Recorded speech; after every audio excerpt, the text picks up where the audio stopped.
Muy buenos días, tengan todos ustedes. Soy el doctor Oscar Valencia, coordinador de este espacio de educación médica continua. Y antes de dar inicio a nuestra sesión, les quiero recordar mantener en silencio sus micrófonos. Todas las preguntas las podrán hacer a través del chat y las haremos llegar a nuestros ponentes al final de la sesión. Y también les suplicamos nos hagan favor de llenar una encuesta de satisfacción. La liga la podrán encontrar en el chat o bien a través del código QR. También les pedimos que pongan su nombre en la pantalla, su nombre completo para tener la manera de darles la acreditación por estas horas de educación médica continua. En nombre de la Escuela de Medicina y Ciencias de la Salud, les doy la más cordial bienvenida a esta sesión académica de pediatría. El día de hoy tenemos un tema muy interesante y invitados también muy especiales.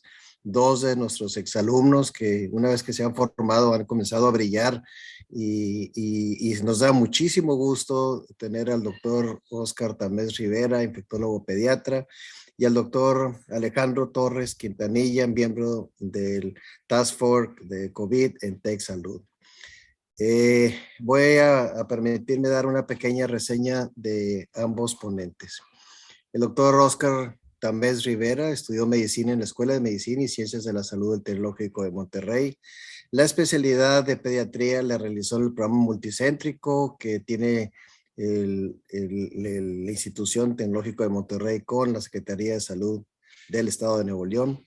La subespecialidad de pediatría en infectología pediátrica la realizó el Instituto Nacional de Pediatría y fue jefe de residentes en ambos programas, tanto en su residencia como en la subespecialidad.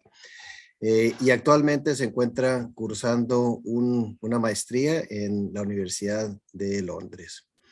El doctor Oscar Tamés Rivera es profesor de pediatría del programa multicéntrico y también es profesor clínico de TechSalud. Es autor de varios artículos de investigación y capítulos de libros.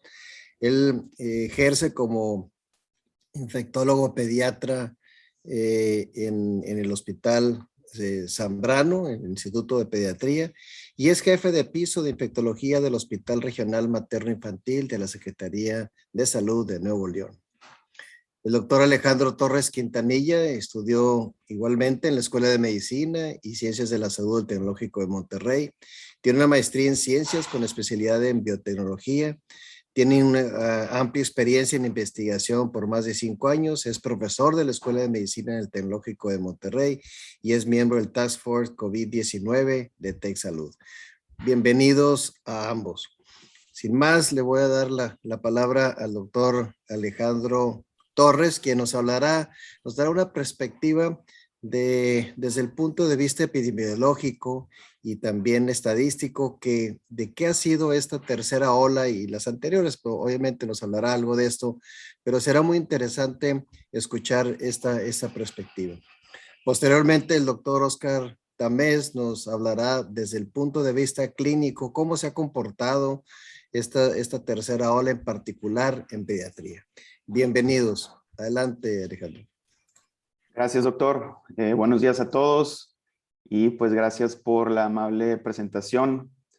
Estoy compartiendo mi pantalla y entonces voy a empezar yo, como bien decía el doctor Valencia, con una introducción al panorama que nos tiene pues la pandemia actualmente. Si recuerdan en las sesiones pasadas que he participado, les he dado como una actualización del estado actual de la pandemia y vamos a iniciar con esa parte. O sea, a pesar de ya tener más de año y medio y que sentimos que México viene en descenso de una ola muy fuerte, pensamos como que tal vez ya terminó la pandemia y pues lo que quiero mostrarles, el mensaje claro en esta gráfica donde estamos observando los casos diarios en el mundo, es que pues en el mundo sigue habiendo un altísimo nivel de casos. Lo podemos observar aquí en este último resurgimiento de casos, ¿no? Donde en el mundo hay un promedio de 580,000 casos al día. Cada día 580,000 personas son confirmadas con COVID. Evidentemente los casos son más, pero al menos esos son los que pudieron ser confirmados.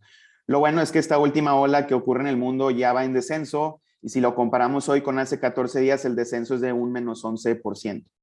Ahora alguien puede pensar, bueno, pero ya hay mucha vacunación, entonces son solamente casos, pero ya no está metiendo tanta carga a los sistemas de salud. pues con esta gráfica que ahora representa las defunciones diarias en el mundo, podemos darnos cuenta que en el mundo las defunciones aún no bajan tanto. Esta última ola representó casi el mismo nivel de las olas anteriores, como un 70, tal vez 80%, y eso es porque la cobertura de vacunación, pues, aunque ya avanzó a grandes pasos, todavía tiene una gran brecha, y además algo que mostraré ahorita, pues que hay algo de inequidad en la distribución. Sin embargo, hoy confirmadas ocurren casi 9,000 defunciones diarias en todo el mundo, y pues esa tendencia en descenso representa una reducción del 9% comparado con hace 14 días. Ahora, obviamente que la pandemia se distribuye heterogéneamente en el mundo y entonces podemos hacer el desglose de los casos en las distintas regiones. Aquí les pongo una gráfica que representa los continentes o subáreas en Norteamérica, en Europa, Sudamérica, Oceanía, Asia y África. Y pues lo que quiero que vean es la última parte de cada gráfica, donde podemos darnos cuenta que lo que prepondera pues es obviamente, como lo vimos para el mundo, pues se refleja en las distintas regiones, que es una tendencia a la estabilización en el nivel de casos. Sin embargo, una estabilización a nivel alto. Es decir, sí, en Norteamérica tal vez ya no hay más casos que el día anterior, pero estamos hablando de una estabilización a un nivel altísimo, que incluso sobrepasa la mitad del pico que tuvimos a finales del año pasado o en el invierno pasado, que sabemos que fue una etapa muy crítica. La única excepción a esta regla es Sudamérica, que si ven la gráfica en color amarillo o mostaza, pues vemos que todavía mantiene un descenso importante. A la derecha pueden observar el avance de la cobertura de vacunación en el mundo. No voy a desglosar cada uno y lo pueden observar, solamente ver el avance mundial, donde vemos que en todo el mundo al menos 42% de la población tiene una dosis y un 30% ya se considera completamente vacunados de acuerdo a su esquema. Lo malo es que hay una pues inequidad importante en la distribución de las vacunas y esto lo pueden observar ahora en esta gráfica que representa el avance de la proporción de la población que ha recibido al menos una dosis y vemos que todos los continentes ya han rebasado un 40%, excepto África, donde el nivel de vacunación de al menos una dosis incluso está por abajo del 6%, lo cual pues es muy desafortunado, ya que como humanidad no vamos a salir del problema hasta que todos avancemos igual. ¿Por qué? Por muchas razones, pero una de ellas es el potencial de surgimiento de nuevas variantes en las poblaciones que no tienen una alta cobertura de vacunación y donde hay alta circulación del virus. Entonces, este problema es de todo el mundo, no solamente de los lugares donde haya menos vacunación. Ahora, lo bueno es que esta cobertura, que ya avanza parcialmente, ya tiene efectos importantes que ya se pueden observar en las curvas epidémicas. Vamos a agarrar de ejemplo 3 países y vamos a iniciar primero con el Reino Unido. Entonces, la gráfica que están viendo ahora es la gráfica de casos nuevos en el Reino Unido y pueden observar que en estos últimos meses tuvieron una nueva ola muy fuerte que incluso rebasó la mitad del pico anterior, que en todo el mundo fue muy fuerte, del pico del año pasado, de finales del año pasado, de invierno, etcétera, ¿no? Y eso con un país que tiene un 71%, al menos con una dosis, y un 65% de la población completamente vacunada. Y aún así tuvieron una ola muy fuerte de casos. Ahora, la ONS, perdón, del Reino Unido, que es como un equivalente del INEGI, está monitoreando la seroprevalencia de anticuerpos contra el SARS-CoV-2 en la población y han detectado que en el Reino Unido más del 90% de la población ya tiene anticuerpos, ya sea por vacuna o por exposición al virus. Y esto aún así permitió una ola muy, muy fuerte de casos. Eso pues nos pone a nosotros en una situación de mucho riesgo, ya que obviamente nuestra cobertura de vacunación en México es menor y a todos los países que se encuentran en esa situación. Lo bueno es que esa cobertura alta de vacunación, aunque no completa, pues ya se refleja en una menor tasa de hospitalizaciones y de mortalidad. Lo que les muestro ahora en esta gráfica son las hospitalizaciones en el Reino Unido. Y si se fijan, esta nueva ola no llegó ni a un tercio del pico anterior. Cuando los casos llegaron casi al mismo nivel, las hospitalizaciones no llegaron ni a un tercio del nivel anterior. Y eso se refleja obviamente en las defunciones, que ahora les muestro aquí, donde también vemos que las defunciones no alcanzaron ni un tercio del nivel anterior. Y eso es exclusivamente gracias a la cobertura de la vacunación. Entonces, las vacunas han demostrado un fuerte impacto por donde las queramos analizar, incluso si lo vemos a grandes rasgos en las curvas epidémicas. La historia se repite para Israel y Estados Unidos, pero nos puede dar más luz a un país como México, donde la cobertura de vacunación es menor. Entonces, en Israel, 69% con una dosis, 63% completamente vacunados. Estados Unidos 62% una dosis, 53% de la población completamente vacunados.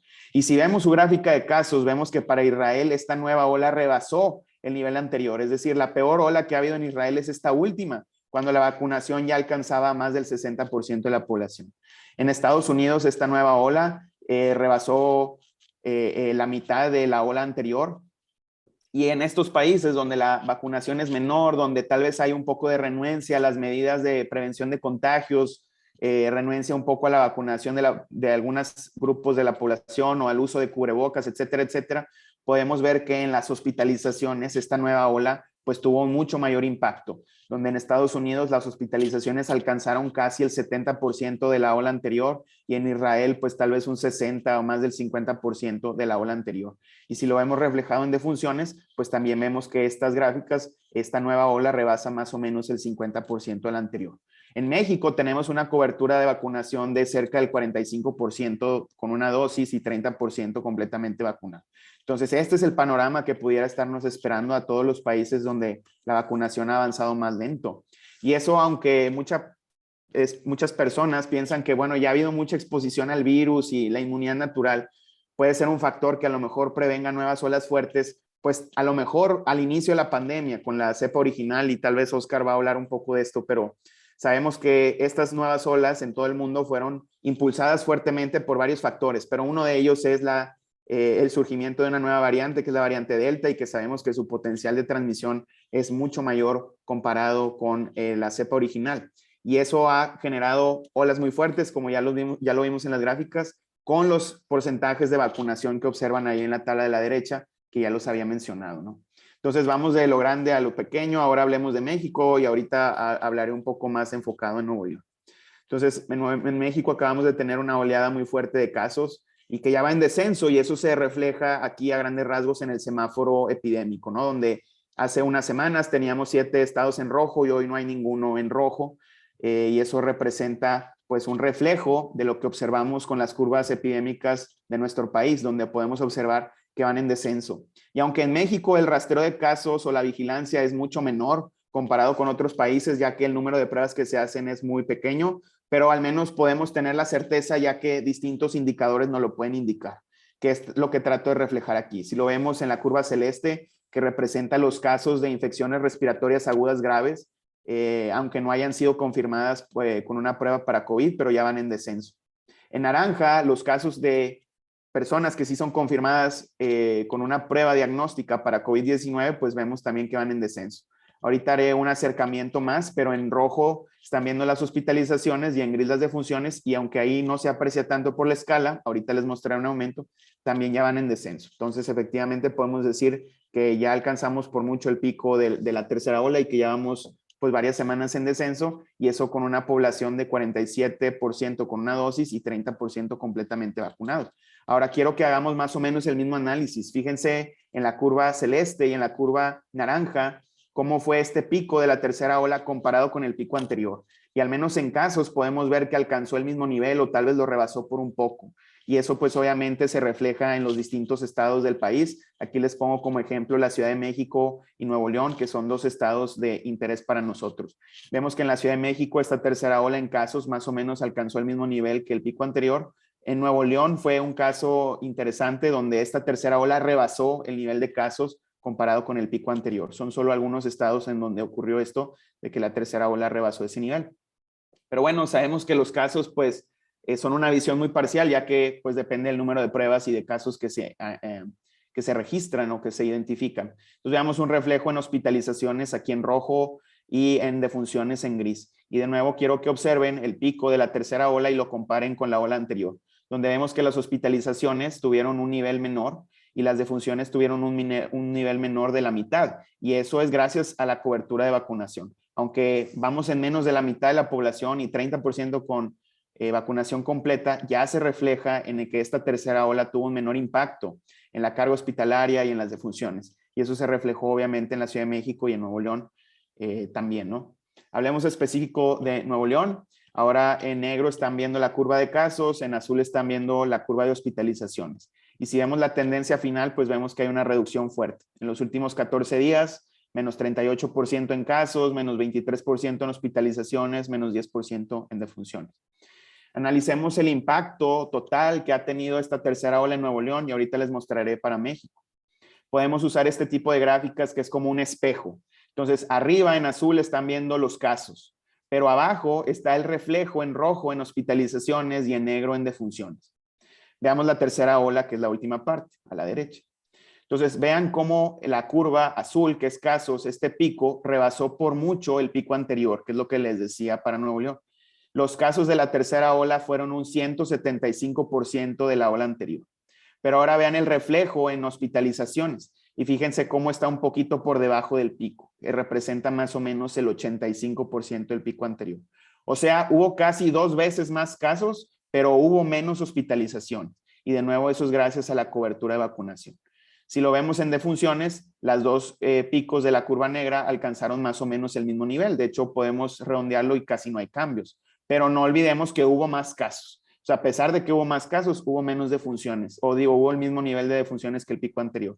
Lo que significa que sí hubo una protección parcial por la vacunación. Claro que todavía falta mucho por hacer y en Nuevo León vamos más o menos igual que el resto del país. 45% con una sola dosis y más o menos el 30% completamente vacunados. Bien, veamos ese impacto de la tercera ola, pero ahora para todo el país. Y entonces en azul están viendo los casos, en amarillo las hospitalizaciones y en morado las defunciones.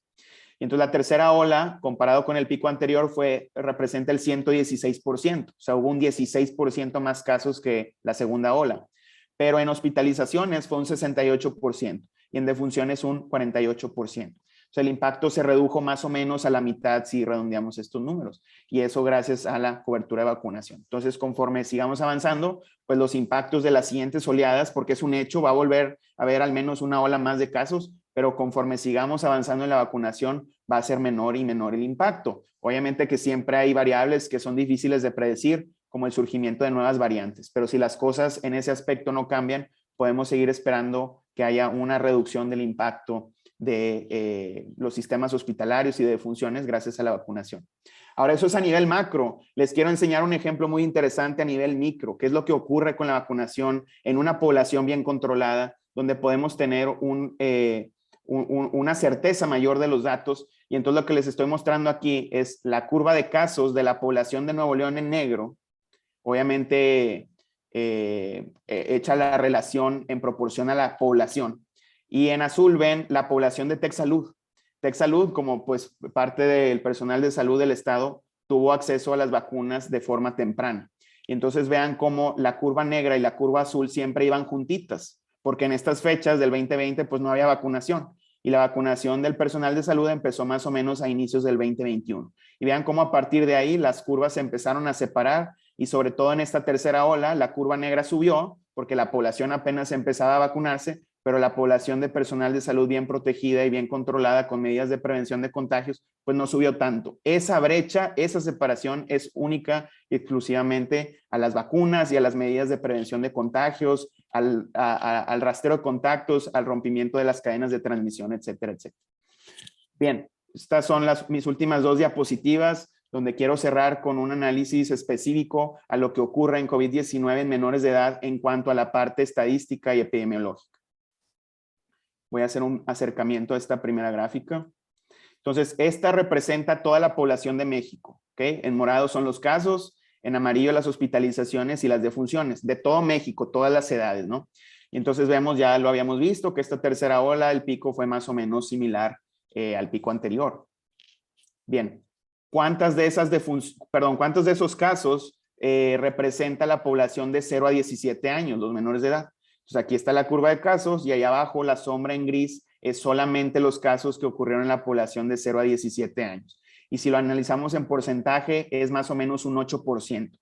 Entonces en esta tercera ola un 8% de los casos totales en México representó la población de menores de edad de 0 a 17 años. Ahora, ¿cómo se ven los casos, las hospitalizaciones y las defunciones en esa población? Entonces, igual, morado casos, amarillo hospitalizaciones y azul defunciones. Para esta población en particular, la tercera ola, se refleja con un pico mucho mayor, más o menos 3 veces el nivel de casos que hubo en la ola anterior. Ahora, eso pues tiene tiene algunas variables confusoras. Puede ser que ahora nos interese más COVID-19 en los niños y hagamos más pruebas y busquemos más casos, pero es un hecho que al menos en esta tercera ola hubo un surgimiento de casos en esta población como no lo habíamos visto antes, pero ojo, si se fijan en las fechas, se empareja muy bien con lo que ocurrió en el resto del país. Es decir, esto fue un reflejo de la tercera ola de COVID en México, no es un reflejo de la apertura de clases. De hecho, si vemos las fechas, este alza de casos en esta población de 0 a 17 años empieza más o menos a finales de junio o a inicios de julio, donde pues todavía no estaba ese tema, ¿no? Lo bueno es que pueden observar la brecha entre la curva morada y amarilla, igual acá abajo, entre la curva morada y amarilla. ¿Qué es eso? Pues la brecha que hay entre casos y hospitalizaciones. Y todos sabemos que el riesgo de un menor de edad de hospitalización, de mortalidad es mucho menor. Y eso lo podemos ver en esta gráfica de la derecha, donde lo que les estoy mostrando es la tasa de hospitalización. En rojo para adultos y en azul para menores de edad. Y lo que quiero que vean es que la curva azul aquí al final está muy por debajo, es menos de la mitad, tomando en cuenta que la población de la gráfica en rojo ya está vacunada. Es decir, hoy el riesgo de un menor de edad, que aunque no esté vacunado, es mucho menor que incluso una persona adulta que ya cuenta con un esquema de vacunación completo. Obviamente que hay muchas variables ahí, si hay factores de riesgo, comorbilidades, pero bueno, es difícil resumir todo en corto tiempo, ¿no? Hagamos un comparativo con lo que ocurre en Estados Unidos, porque esta última ola sí vio un mayor reflejo también en la población de menores de edad. Y entonces lo que están viendo ahí en celeste son los casos de COVID y en azul fuerte están viendo los casos de COVID en niños. Y en este país, esta última ola, los niños representan un 30% de los casos. Y eso sí se asocia tal vez a las aperturas escolares, etcétera, ¿no? Son varios factores. Pero bueno, esto nos debe dar luz a lo que puede ocurrir en México en las siguientes semanas, ya que veamos el impacto de la apertura de clases. Bien, quisiera cerrar con una última gráfica que nos puede empezar a mostrar un escenario de lo que nos espera para los próximos meses, porque yo veo que en la comunidad esta idea circula mucho de que esta fue la última ola. Pues yo no estaría tan seguro, aunque bueno, es difícil predecirlo, ¿no? Entonces, con esta gráfica podemos plantearnos un escenario de lo que pudiéramos estar esperando. En rojo están viendo la curva de casos del 2021, a partir de abril, mayo, junio, agosto, septiembre. Ahorita estamos aquí, ¿no? Hoy es 15 de septiembre y entonces tenemos un nivel de hospitalizaciones en Nuevo León de más o menos 1,200. Vean ahora en gris. Gris es el año pasado. Igual, pues, junio, julio, agosto, septiembre. Y entonces, si se fijan, pues la curva se parece mucho. Vamos sí bajando, pero más o menos a un mismo ritmo que ocurrió el año pasado. Y eso que ya tenemos 40% de la población con una dosis, 30% completamente vacunada. Lo que ocurrió el año pasado es que se empezaron a pegar las curvas y entonces llegó la segunda ola, vino el invierno, las fiestas de fin de año, la población empezó a relajarse mucho y eso es lo que nos preocupa ahora. Sabemos que en invierno hay una mayor circulación de virus respiratorios, ya lo vimos con COVID también, eso también ocurre. Ya la población está muy fatigada, aunque sí avanza la vacunación, todavía nos falta un 70% por estar completamente vacunados. Entonces, yo diría que lo que podemos esperar para los próximos meses es una nueva oleada. Esperemos que el impacto en los sistemas de salud y mortalidad sea menor gracias a la cobertura parcial de vacunación. Y bueno, con esto le cedería la palabra a Oscar. Muchas gracias. Muchas gracias, Alejandro, por tu brillante análisis epidemiológico. Como siempre, un gusto escuchar tus datos. Y parte de estos datos, me permite ya compartir mi pantalla, espero se pueda hacer ya visible, es hablar sobre el tema pediátrico, ¿verdad? Que también es bastante relevante porque pasó de ser una población no tan protagónica o, digamos, no tan relevante durante la pandemia. Y en los últimos meses hemos visto este incremento en los casos pediátricos, como bien ya comentaba Alex, multifactorial, porque puede ser este mismo interés que ya se tiene en estar muestreando a más miembros de la familia y no solo cumplir el aislamiento, sino que también pues este incremento en las hospitalizaciones, que si comparamos con la población adulta no llegamos a esos porcentajes, pero sí al comparar pediatría con pediatría en el tiempo, hemos tenido un incremento bastante significativo en cuanto a hospitalizaciones, pero afortunadamente no así en defunciones. Y vamos a comenzar a platicar con esto, sobre esto con un reporte de los reportes de morbilidad y mortalidad de los CDC, el MMWR, y este bastante reciente que es de este mes y de este año, que nos habla sobre cómo han sido la tendencia de las hospitalizaciones entre niños y adolescentes con COVID confirmado, y esto todo es a lo largo del tiempo, a lo largo de toda la pandemia. Y se analiza de una manera bastante amigable, como el abstract visual que les comparto al principio, se concluye que ha habido un incremento de 10 veces mayor en hospitalizaciones de pacientes en un grupo de edad entre 0 y 4 años. Es decir, esa sería como la población pediátrica. De por sí ha habido un incremento de la población pediátrica hospitalizada. El grupo etario de los pediátricos que más ha incrementado su hospitalización es entre 0 y 4 años. Por eso tenemos que estar muy al pendientes de esta población. Y en general sabemos que es la población que no es elegible para vacuna. Pues sabemos que en México la estrategia vacunal es mediante fechas y todavía no llegamos a esa fecha para cobertura del grupo etario, pero Estados Unidos pues tiene también como edad inicial para la vacunación 12 años. Entonces sigue siendo un grupo vulnerable. A mayor transmisión del virus comunitario y con la presencia de la variante Delta, que fue factor clave para este incremento de casos, pues vemos estas tendencias que van cambiando. Se los muestro también en la gráfica del análisis que representa toda la duración de la pandemia, cómo realmente las hospitalizaciones pediátricas analizadas en casos por cada 100.000 niños y adolescentes, pues han tenido un incremento realmente durante toda la pandemia, pero a partir de la circulación de la variante Delta, pues este salto significativo.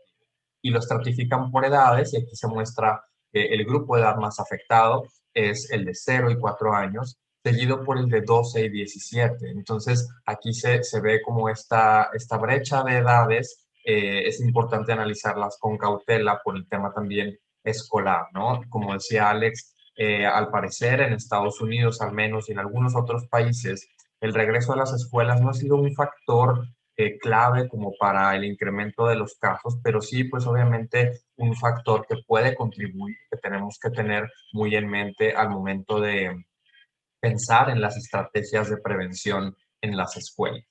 Este incremento de los casos no va de la mano con un incremento en la severidad o en defunciones, afortunadamente, en pediatría. Y en esta tabla de este mismo reporte se compara cómo en cuanto a fechas, desde el inicio de la pandemia de marzo 2020 hasta mediados de junio de este año, que fue antes de que se declarara como la variante Delta como la predominante, al menos en la comunidad, pues vemos cómo comparando estas dos fechas en la misma población pediátrica, la mediana de estancia hospitalaria es realmente igual, o sea, de 3 días, con un rango intercuartil entre 2 y 5 y 1 y 4. El porcentaje de defunciones va prácticamente igual, de 0.7 y 1.8, teniendo como indicadores un menor del 2% como para considerar un salto en el porcentaje significativo de defunciones pediátricas.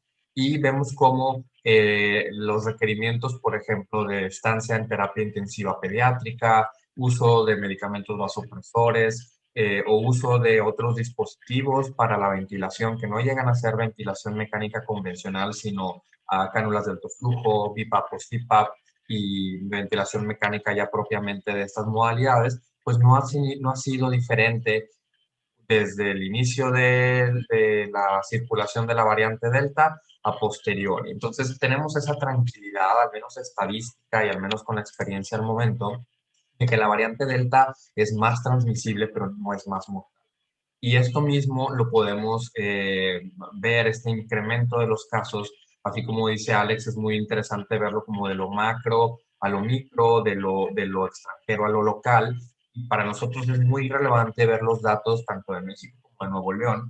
Y en Nuevo León esta estadística es la casuística de un hospital de tercer nivel materno-infantil de aquí de la región. Y vemos cómo desde el inicio de la pandemia, les muestro aquí el número de casos pediátricos confirmados con COVID-19 desde el inicio de la pandemia hasta la fecha del día de hoy.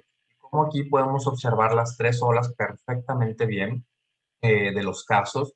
del verano, del verano del 2020, invierno 2020, pasamos al verde que ya es 21, y vemos cómo abril, mayo y junio fueron los mejores meses, al menos para hospitalizaciones pediátricas de COVID-19, porque los casos eran muy, muy poquitos. Y vemos cómo esta tercera ola vino a demostrarnos este repunte de casos, ¿verdad? Que superó por mucho las hospitalizaciones pediátricas de COVID-19, al menos aquí en la entidad de Nuevo León, siendo este un hospital de referencia del noreste de México.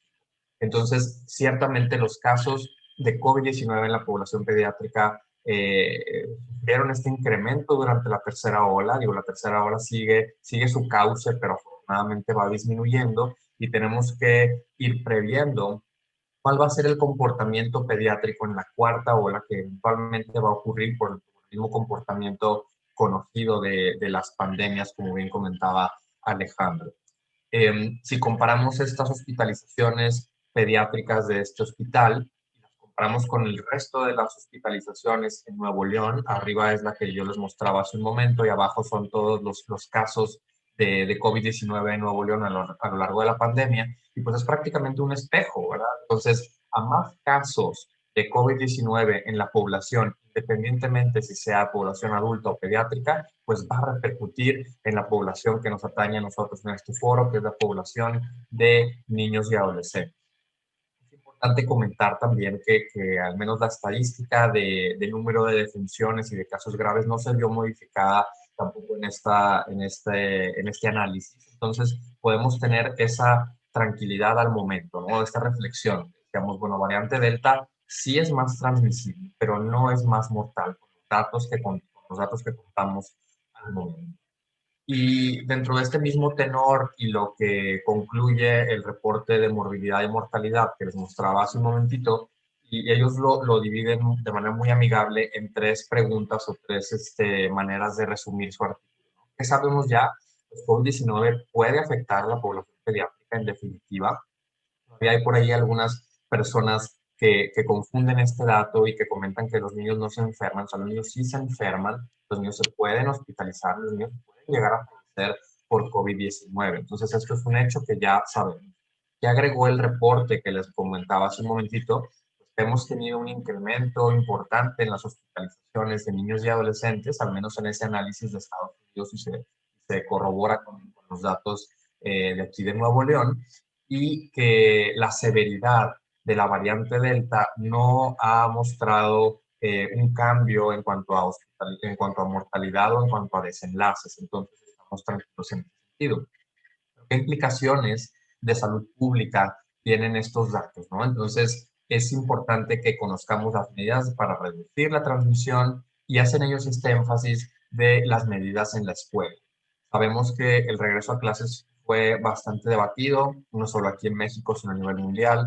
Hay otras sesiones por ahí que pueden sintonizar en el canal de YouTube de TechSalud que hablamos al respecto, pero es importante que que si se hizo el regreso a clases, ya está en marcha en la mayoría de las entidades, pues que tengamos las medidas adecuadas, porque podemos tener los dos escenarios, historias de éxito o historias de que las escuelas comienzan a cerrar. Y este mismo regreso a clases, por eso les pongo este espectro, ¿no? De que puede ser un regreso a clases seguro, que tenemos evidencia de que ha sido seguro en muchas entidades, en muchos países y una casuística bastante amplia de seguridad, pero también hemos tenido pues las situaciones que no son tan satisfactorias en las cuales ha habido brotes de COVID-19 asociados pues al regreso a clases. Es algo inevitable en el sentido de que puede haber uno o dos casos, pero lo que se desea es que no haya brotes amplios y que esto no repercuta ni en la calidad de vida de la población pediátrica, ni tampoco en desenlaces clínicos. Y empezando con esas historias de éxito, los que ya conocemos y hemos comentado, también de este reporte de morbilidad y mortalidad de los CDC, de Florida, que fue una de las primeras, uno de los primeros estados en hacer su reapertura escolar, pero fue una reapertura muy ordenada y muy documentada, que eso es lo que necesitamos hacer. No solamente como una reapertura sin llevar los datos y sin documentar y sin mejorar, porque el que no documenta no tiene opción para mejorar. Y aquí Florida, de agosto a diciembre del 2020, ojo, antes de la distribución amplia de la variante Delta, pues vieron ellos cómo el número de casos en personas de edad escolar y en personas que evidentemente regresaron a la escuela, no tuvo un incremento en comparación con el total de casos de todas las edades de la comunidad. Digamos, en Florida hubo un aumento de casos en la comunidad, pero de la población pediátrica y que regresó a clases, durante estas fechas no hubo un incremento significativo y esto fue una de estas historias de éxito. Y asimismo, en este otro artículo de abril de este año, vemos cómo en este estudio de 11 condados, de 11 distritos, perdón, con 56 escuelas, vieron como más de 90,000 estudiantes regresaron, estudiantes y staff y todo este personal que regresa a clases, asociado al regreso a clases, eh, regresan a estas actividades de docencia y durante todo este periodo de 9 semanas se documentaron solamente 32 infecciones que pudieron haber sido adquiridas durante este retorno a clases durante 9 semanas. Entonces, son historias de éxito que tienen que ver con el tema también de la transmisión. Pero aquí hay un factor de cambio, que es el advenimiento y la circulación amplia de la variante Delta, que viene a meter ruido y que les muestro a continuación en la siguiente diapositiva. Esto es solamente de manera gráfica los resultados del estudio previo, que en los condados hubo como sostén e incremento eventual de casos, pero que en las escuelas o los casos asociados a las escuelas fue sustancialmente menor. Y esto es, como les decía, en este tenor, pues los casos de éxito, pero también tenemos los casos que tenemos que hablar, que tenemos que discutir para mejorar, no para criticar, sino para mejorar. Y en este reporte bastante reciente de hace 2 semanas, también de los reportes de morbilidad y mortalidad, se documenta este brote asociado a variante Delta que se pudo documentar de manera genómica en una escuela de California. Y esto ocurrió en mayo, entre mayo y junio de este año. Esto tuvo lugar en una escuela en la cual el profesor o la profesora estaba infectada. En algún momento no portaba bien su cubrebocas, y dentro de su clase pues hubo esta cadena de contagios que les muestro a continuación. Este es el salón de clases esquematizado. Este es el pizarrón. Aquí tenían un filtro. O sea, cabe mencionar que en este salón contaba con todas las medidas que hemos predicado de protección o de prevención contra COVID-19 en lugares cerrados. Tenían filtros, tenían ventilación, ya que tenían las puertas abiertas, ventanas abiertas, tenían separación importante entre cada uno de los alumnos y se hacían pruebas a todo el alumnado, ¿no? Tenían filtros también de que si el paciente o los alumnos tenían síntomas no fueran a la escuela, etcétera. Todo lo que parece ser un esquema ideal de prevención. Pero ¿qué pasa?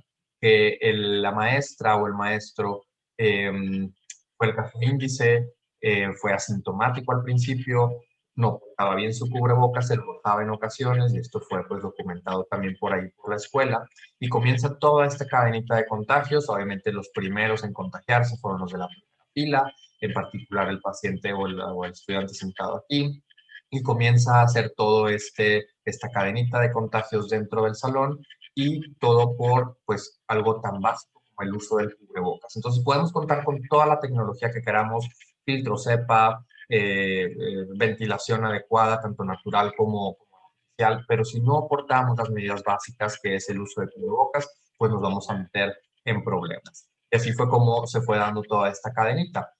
Profesora, el primer caso, eventualmente los siguientes casos fueron saliendo positivos y todos los amarillos son casos secundarios, o sea, de familia. No todo paró en estudiantes, sino familiares o miembros de la familia de estos estudiantes y el brote terminó en un total de 27 personas. Entonces, un solo caso índice, variante Delta, puede ocasionar un aumento de casos sustancial en la comunidad. Sabemos que su tasa de reproducción base va de entre 6 a 8, pero pues si esto continúa y es lugares cerrados, puede tener un total de casos mucho mayor. Entonces es importante que conozcamos estos datos para la población pediátrica porque recordemos, todas las personas aquí no son elegibles para vacunación todavía.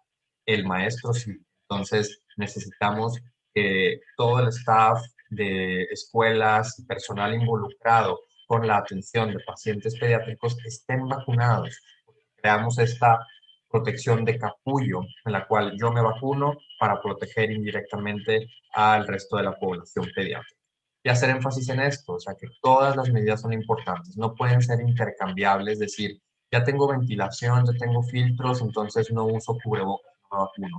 Eso sería algo erróneo y lo documentamos pues en este brote, ¿no? De que la persona no estaba vacunada, no estaba usando sus cubrebocas de manera adecuada y aunque el salón haya estado ventilado, aunque haya tenido filtros de alta tecnología y aunque los niños hayan tenido mascarillas, pues tenemos estas brechas de seguridad que pueden generar contagios importantes. Y aquí es muy importante ver no solamente el tema del COVID pediátrico como en el agudo, ¿verdad? O sea, decir, bueno, pues mira, me están diciendo los doctores y las doctoras que COVID pediátrico es leve, que COVID pediátrico, pues no hay tanta hospitalización, que es como una gripita. Eso también sería un error de interpretación bastante grande, porque no están exentos de complicaciones, no solo al corto plazo, sino al mediano y a largo plazo. Y esto es un problema de salud pública que se debe atender desde diferentes ópticas, no solamente en cuanto a lo de salud propiamente, sino a lo económico también, o la carga económica que genera el COVID pediátrico. Y el mediano plazo, o la repercusión a mediano plazo, es el ya conocido síndrome inflamatorio multisistémico pediátrico asociado a SARS-CoV-2. Ya también hemos tenido sesiones sobre esto, si gustan sintonizarlas también por ahí en el canal de YouTube de TechSalud, y que afortunadamente ya sabemos cada vez más de este síndrome, que ya muchas personas los podemos detectar de manera desde ambulatoria hasta en una sala de urgencias y podemos poner en marcha todo este engranaje para el tratamiento definitivo. Y la otra repercusión a largo plazo es el COVID largo o el COVID crónico, que si bien sabemos que principalmente afecta a la población adulta, sin embargo ya hay reportes de que va en incremento su presencia en la población pediátrica también. Y este COVID largo puede tener repercusiones importantes, no solamente de salud o de carga económica, sino de calidad de vida para la población pediátrica, también de su situación cognitiva y de neurodesarrollo. Entonces tenemos que estar muy al pendiente de esto. Puede que vayamos a estar en algunos años frente a generaciones que tengan secuelas, ¿no? de este tipo que no permitan que la población alcance su mayor potencial o su potencial máximo en cuanto a desarrollo cognitivo y calidad de vida. Y esta secuela al mediano plazo, que es el síndrome inflamatorio multisistémico, lo vamos a estar viendo cada vez más. Estos ojitos los vamos a estar viendo en el consultorio con mayor frecuencia cada vez y en las salas de urgencias. Es importante que como clínicos sepamos diferenciar de esta entidad con respecto a otras enfermedades. Vamos a ver cada vez más estas manifestaciones que, como saben, son muy orgánicas, cambios en las conjuntivas, mucocutáneos, articulares, gastrointestinales y lo que más interesa, digamos, es la repercusión cardiovascular que debemos de descartar y dar seguimiento porque pueden generar secuelas al mediano y largo plazo o que pueden tener repercusiones para la sobrevida de los pacientes. Y el síndrome inflamatorio no solamente se trata de decir, bueno, lo diagnostico, lo trato y se acabó. Tenemos retos y retos muy importantes para el futuro con este síndrome. Uno va a ser en cuanto al número de casos, ¿no? Porque a mayor cantidad de casos de COVID-19 en la comunidad, vamos a estar viendo más casos del síndrome inflamatorio y es importante que sepamos diagnosticar. No solamente quedarnos en el diagnóstico, sino documentarlo. Como les decía, no tenemos una amplia como red epidemiológica con respecto a este síndrome. Ya se está trabajando en esto activamente con el equipo de trabajo que tengo el gusto de colaborar tanto en Secretaría de Salud como en Salud. Está todo este engranaje para que tengamos bases de datos y reportes internacionales en colaboración con otros países de Latinoamérica y del mundo, pero falta un reporte epidemiológico obligatorio, así como cuando tenemos pacientes con tuberculosis, con alguna enfermedad desmilinizante, que tenemos que hacer un reporte obligado. Esta es una de estas entidades que debe de reportarse obligadamente, no solo por el hecho de documentar, sino por la carga económica que genera. La gamaglobulina es muy costosa y tenemos que justificar estos costos para que el presupuesto en salud incluya este medicamento para la población y que podamos apoyar cada vez más a niños y adolescentes. Esto con respecto a los casos, ¿no? En cuanto a tratamiento, pues sí sabemos cómo tratarlo, pero todavía faltan ensayos clínicos que nos determinen cuál es el mejor tratamiento y ahorita vamos a platicar brevemente sobre eso. Y el tercer reto, que estos son todos a percepción mía, pero compartidos en algunas cartas al editor que he encontrado en la literatura científica, que es el diagnóstico del síndrome inflamatorio en la era vacunal o en la era post-vacunal.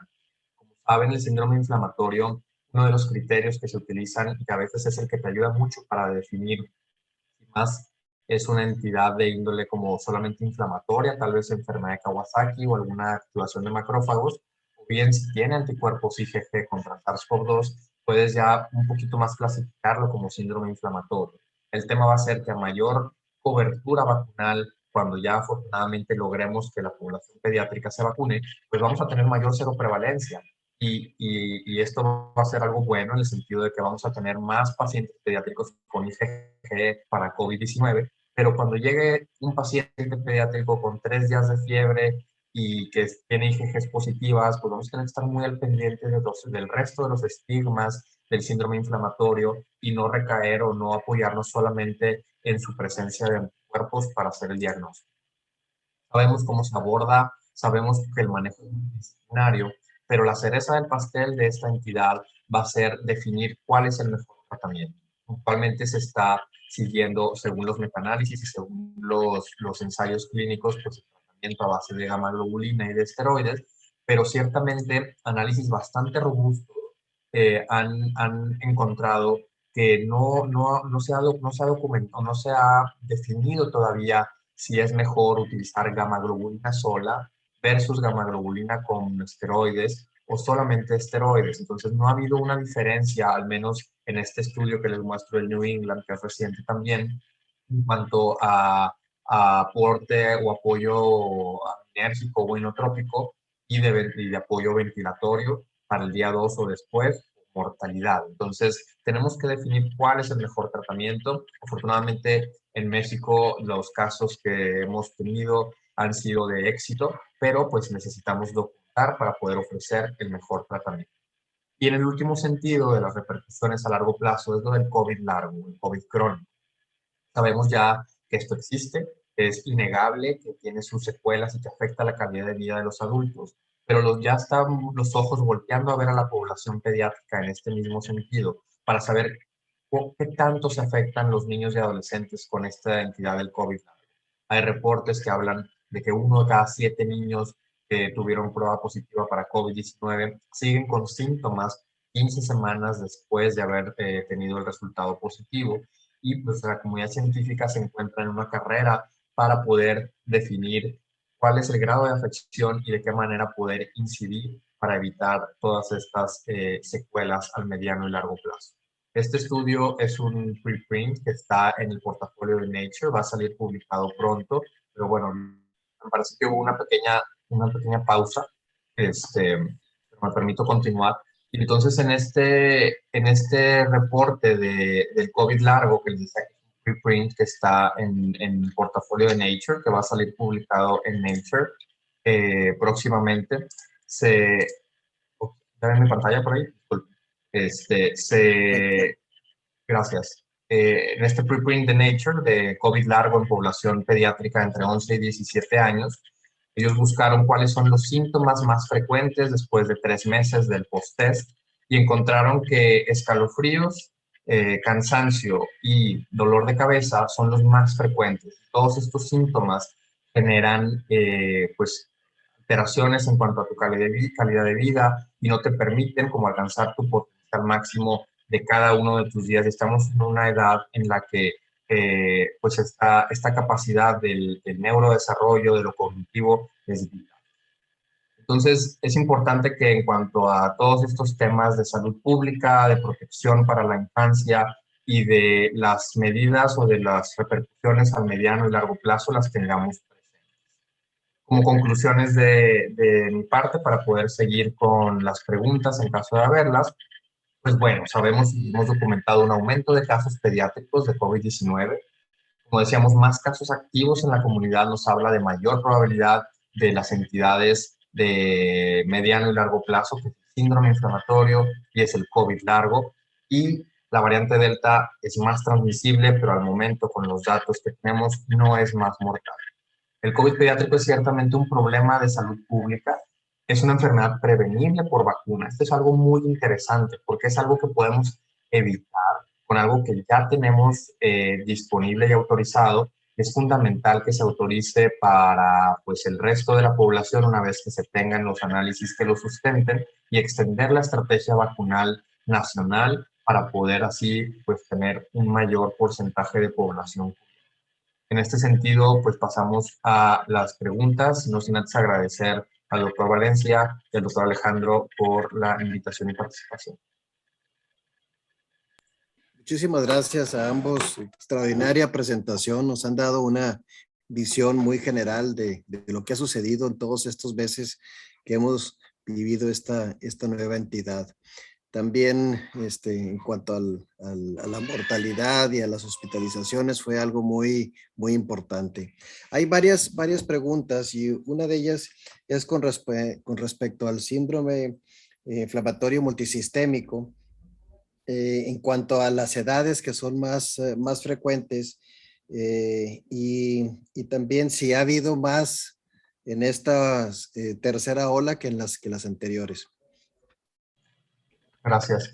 Sí, las edades más frecuentes descritas desde los primeros reportes de Reino Unido y que permanecen al momento son entre una mediana de 8 años con rangos intercuartiles respectivos. Pueden ser pacientes ligeramente más grandes que los pacientes que habitualmente conocemos con enfermedad de Kawasaki. Sin embargo, se pueden presentar en cualquier edad, desde lactantes hasta adolescentes o preadolescentes. Y en cuanto al comportamiento con la tercera ola, de manera observacional, no tengo los datos como para poder asegurarlo en cifras, pero sí hemos visto un incremento de estas entidades inflamatorias en las últimas semanas y esto seguramente tiene, porque lo hemos visto y lo hemos documentado en las olas previas, tiene un rezago entre 3 y 4 semanas después del pico. Ahorita justo estamos en el pico pediátrico, como les mostraba yo hace un momento, entonces de 3 a 4 semanas posteriores a hoy, probablemente veremos un incremento de estas entidades inflamatorias. Gracias. ¿Qué otras preguntas son? ¿Qué tipo de cubrebocas es recomendables para los escolares? Y también un poquito sobre los filtros. Gracias. En cuanto a cubrebocas, digo, realmente sabemos que CDC y las organizaciones mundiales recomiendan que a partir de los 2 años se utilicen por situaciones ahí de riesgos de asfixia. El cubrebocas pelizado habitual puede ser utilizado. Sabemos que ya se comercializan marcas seguras para población pediátrica que son más pequeños para evitar las aperturas por acá en los lados. También se está autorizado que sean cubrebocas de tela, pero que pasen estas pruebas de que no tengan paso de soles pequeños o de spray.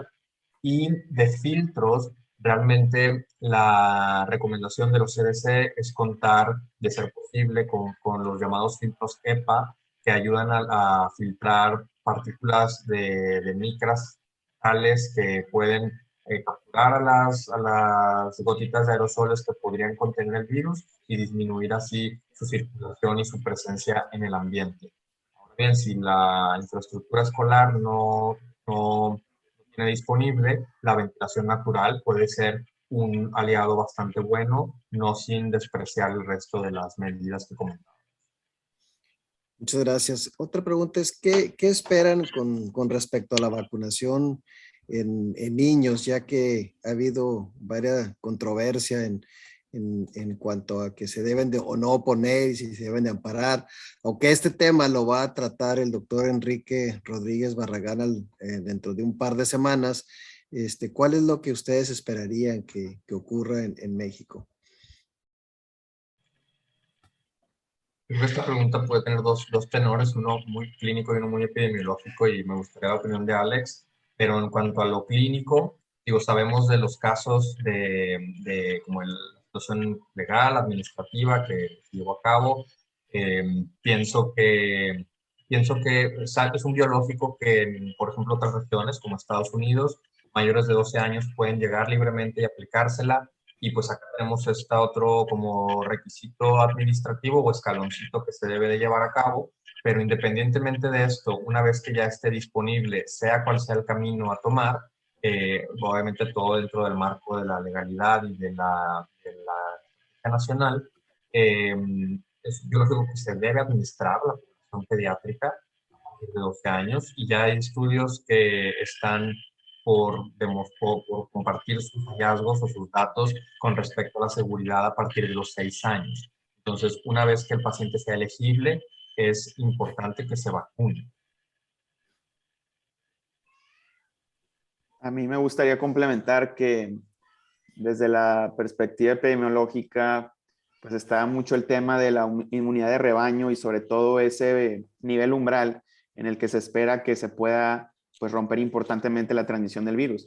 Y en muchos países la población de menores de edad representa pues un porcentaje amplio de la población. Es decir, que si no vacunamos a los menores de edad, difícilmente vamos a alcanzar cobertura de vacunación de toda la población de más del 80%, de ese umbral no está todavía muy claro, pero difícilmente vamos a lograr vacunar más del 75-80% de la población en muchos países si no se administran vacunas en los menores de edad. Yo pienso que conforme otros países empiecen a utilizar esta estrategia, debe meter presión para el resto del mundo también hacerlo. En Estados Unidos, pues ya lo decía Oscar, mayores de 12 años, pero pronto se va o se espera que pronto se aprueben en el grupo de edad de 5 a 11 años. Y ciertamente eso debe de darnos una perspectiva de qué tan eficiente es vacunar a ese grupo de edad, que lo esperado es que pues obviamente el beneficio supere por mucho el riesgo y que eso genere presión para que el resto del mundo siga el ejemplo. Muchísimas gracias a ambos por la extraordinaria presentación que nos han dado. Y bueno, pues sin más, les deseo que tengan un excelente día. Los esperamos la próxima semana con nuestra sesión. Déjenme nomás aquí poner el... Y también les suplicamos nos hagan favor de llenar la encuesta de satisfacción. Muchas gracias, doctor Oscar Tamés, doctor Alejandro Torres. Muchísimas gracias y muchísimas gracias a toda la audiencia por habernos acompañado el día de hoy. Que tengan un excelente día.